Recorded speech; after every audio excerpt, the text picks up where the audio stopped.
Ladies and gentlemen, please welcome Jason Titus.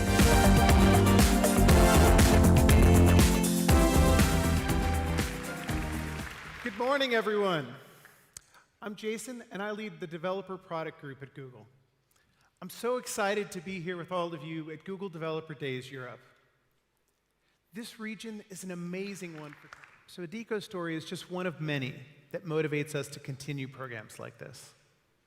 That's why today I'm excited to announce that we're extending our partnership with Udacity to begin the Udacity Scholarship Challenge, this time with enough space for 60,000 aspiring developers across Europe and select parts of EMEA.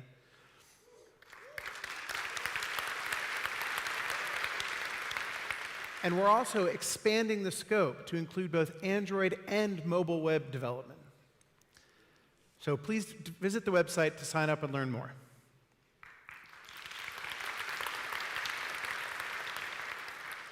So as you heard from the speakers today, we're really excited about the possibilities for developers to build some truly amazing things. We're looking forward to getting to know you over the next 2 days and hear what's on your mind. Thank you, and have fun.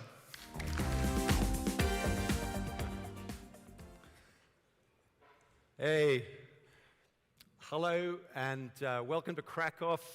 For those of you from Krakow, thank you for welcoming us to your, beautiful city.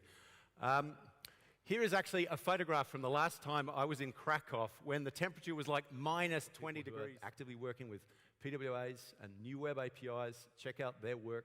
They've done beautiful work on, building great sites. And they're just finding ways to start down this path, investing in, the mobile web and getting down this path of building progressive web apps. So I think, progressive web apps for these companies, it's giving them, reach and capability, the ability to target new audiences and new markets, which is, incredibly exciting on the web. If you want to learn more about this, we have some great sessions coming up. Some good presentations today and tomorrow. We'll have, like I say, a lot of expert web Googlers on hand to answer your questions, solve your problems. I'd also strongly recommend the training sessions from Sarah Clark and her team. These are really, really good and really good people running those sessions. And if you want to find out more, please check out Web Fundamentals, like case studies, resources at developers.google.com/web.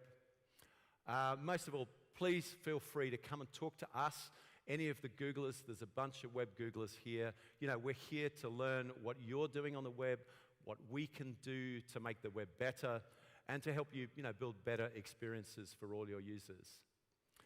Thank you very much, and we'll see you around. Thank you.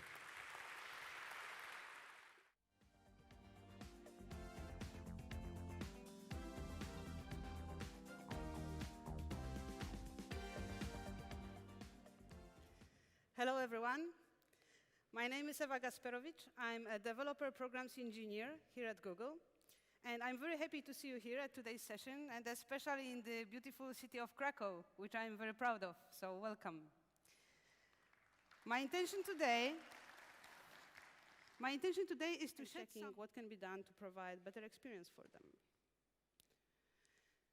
Luckily, you're not alone in this road for perfection of your websites. There is a lot of resources, and a lot of them are available to you today at this conference. There is Lighthouse tool. You can use it both as a Chrome extension and online. And there is one real-life lighthouse on the first floor, so feel free to give it a try. There are site clinics where you can consult the healthiness of your site with Googlers. They happen on the third floor. We held some office hours. If you have any questions after this session or want to talk to me, I'll be present in the office hours area on the third floor after the session. There is the instructor-led training, 2:45, that walks you through Workbox. And of course, there is the progressive web app section on developersgoogle.com that I really encourage you to try out. Thank you very much. I hope you enjoyed the session, and see you around.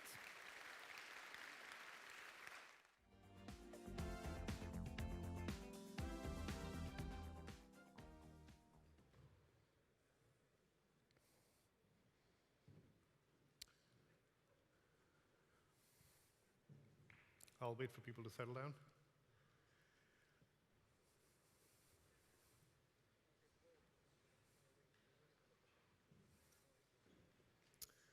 Hi, everyone. My name is Shailin Tooley. I am a developer programs engineer working on Android at Google. And I'm here to talk to you about building great apps for Android O.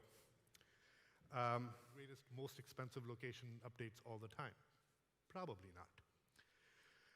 not. And finally, foreground services. You can go right ahead and just completely bypass all these location limits in O by running a foreground service, but you just have to make sure the user will really approve of that service. Otherwise, they will get annoyed with your app, and they will probably uninstall it. Don't want that. That's basically it. A lot of stuff. I'm around. If you have apps that you think are going to be now struggling with some of these O limits, please come and talk to me. I'd love to hear your story. Happy coding. Thank you. Machine learning APIs by example. I'm going to teach you how you can use pre-trained APIs to access pre-trained models with a single REST API request. My name is Sarah Robinson. You can find me on Twitter at srobtweets, and I'm a developer advocate on the Google Cloud Platform team. I write all my annotations to a separate cloud storage bucket. My front end is a Node.js app that's running on Google App Engine, which is our platform as a service tool. And so the front end isn't calling the video API directly. All it's doing is getting the video from one cloud storage bucket and then the associated metadata from another. This is what the response looks like for label detection. So here we have a video that has a scene of bird's eye view. And we get this locations data. So it's going to tell us the start and end time in microseconds that this label occurs in our video. And then if it occurred more than once, I'd have more than one object in my segment, part of my response. And we also get a confidence score. How confident is it that it correctly labeled this scene of our video? So that's all I've got for the APIs. I encourage you to try them all out in the browser. So as I mentioned for the Vision API, I showed you how you can try that in the browser. You can actually do that for all of our machine learning APIs. You can use your own audio, text, video, try it out, see the API response. And then if you want to find the code for most of the demos that I showed you today, it's available in the 2 repos listed there. So I'll let you all get a picture of that slide real quick. And thank you. Thanks for having me.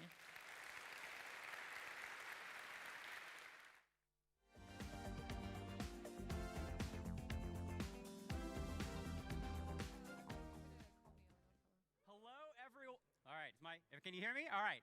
I'm Dan Galpin, and Lisa Ray and I will be giving you a tour of the highlights of the latest platform and support library updates. And we've got so much to cover. You can animate alpha, translation, rotation, scroll, scale, and X, Y, and Z, which are absolute positions, including translation. But if you want to animate something even crazier or just make a custom property that groups a couple of these, you just make an instance of float property compat. You also need to set the minimum visible change so the animation knows when to stop and doesn't keep on animating tiny, tiny bits forever. You can also start every dynamic animation at a particular start value, give them a minimum and maximum. And finally, cancel your animations, because if your user quits the activity while they're running, your app will crash. So cancel them.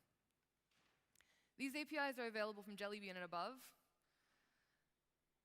And I'm sure you got all of that. But if you didn't, all the code for every one of these demos is on my GitHub, lisaray/physics-playground. So my takeaway here that I want is physics-based animations. They're not toys, and they're not just for games. They're way more than bouncing balls. They're a great way to bring natural motion and interaction to your current UI.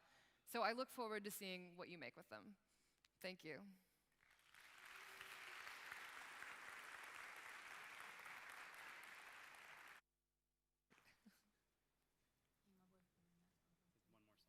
Perfect. Thanks, everyone. Thank you so much.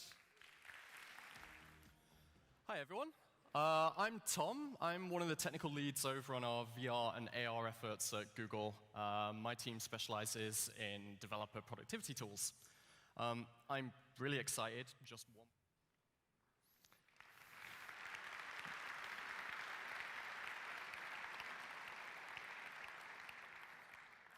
So this has been a whirlwind tour of the capabilities of AR Core. And all the information you need to get started is there today on our website. So we've talked about the fundamentals of AR. We've talked about the options you have to build your AR applications. And we've talked about how to build content for those applications. We're actively seeking feedback from developers such as yourselves through this preview phase. And we'll be monitoring our GitHub issues and our other channels closely so that we're building a platform that works for what you want to build. So you can see that AR marks the next big shift in what's possible with mobile devices. Get started with the AR Core preview today. We really can't wait to see what you build. Thank you.